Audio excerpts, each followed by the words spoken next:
Hi guys, in this lesson, I want to show you all the apps that you need to install in your phone in order to take these great pictures.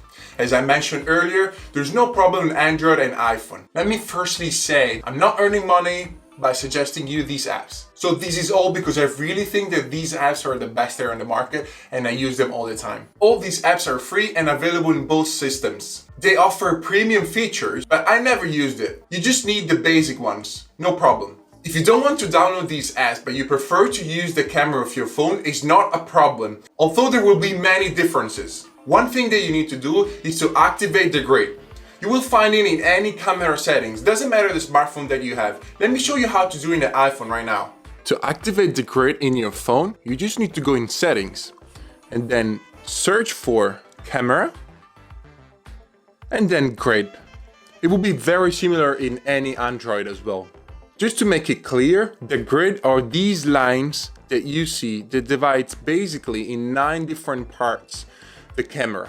The most important app that you need is Lightroom Mobile. It's like a Bible for photographers, absolutely a must. The key point of this app is that it allows you to shoot in DNG. What does that mean? DNG is different from JPG and both are format of a picture. But DNG is a much bigger file. It can reach up to 20, 25, even 30 megabytes. While JPG is very small, like 2, 3, 4, 5 megabytes. This means that inside the JPG, there is much less information than the DNG files. Therefore, when we are going to edit the picture, we're going to have more information inside the DNG file. Let me give you this example. When we edit a JPG files, we have colors that go from 1 to 10, and we can choose only the integer number, for example, 1, 2, 3, 4, 5. When we're going to edit a DNG file, we will be able to go, for example, 1.2 or 1.3 or 5.4.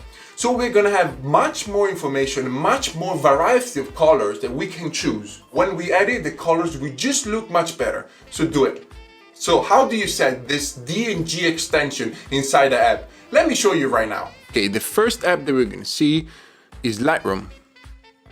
As I mentioned, Lightroom allows you to shoot directly from the app itself. And to select the DNG, we need to go here on top, click, and then select DNG. For one side you have JPG, and then from the other side you have DNG. Select DNG. Another amazing feature that Lightroom has are the profiles.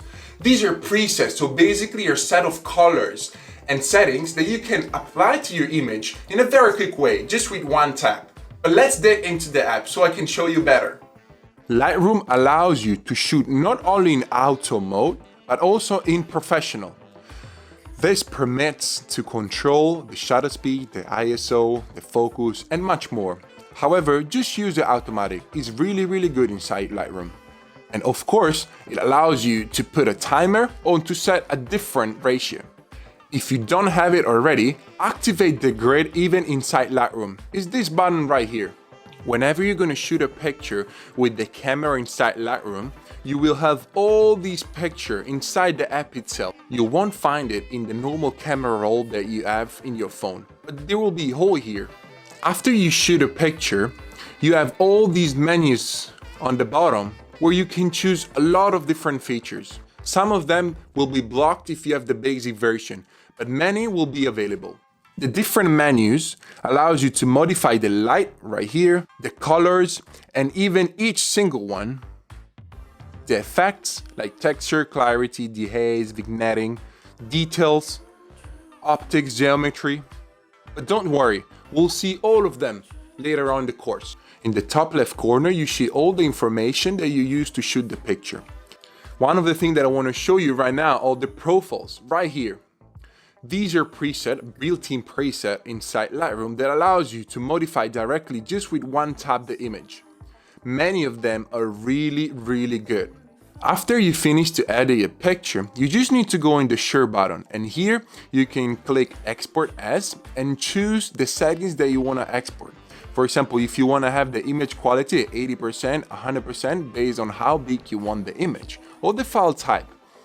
If you want a JPG, TIFF, DNG. If you finish to edit your picture and you don't need to retouch anymore, I suggest you export in JPG so the file is a little bit smaller. However, if you need to edit more, I suggest to use TIFF or DNG. These are bigger files that allows you to modify even more if you need. After you clicked Export As, you just need to go on Export to Camera Raw to export the image in your normal camera raw of your phone. Or you can even share to somebody else, or share to email, or open in other apps from here directly. The next app that you may download is Snapseed. Snapseed has many functions and features inside. The one that I like the most is called Healing. This allows you to remove people or objects or any kind of mistake that you have in the picture in a very quick way. But let me show you right now what I mean. Inside Snapseed, which is made by Google, you have the chance to open any pictures that you have or even shoot with the camera. But we are going to use Snapseed just to open a picture that we have already in our device.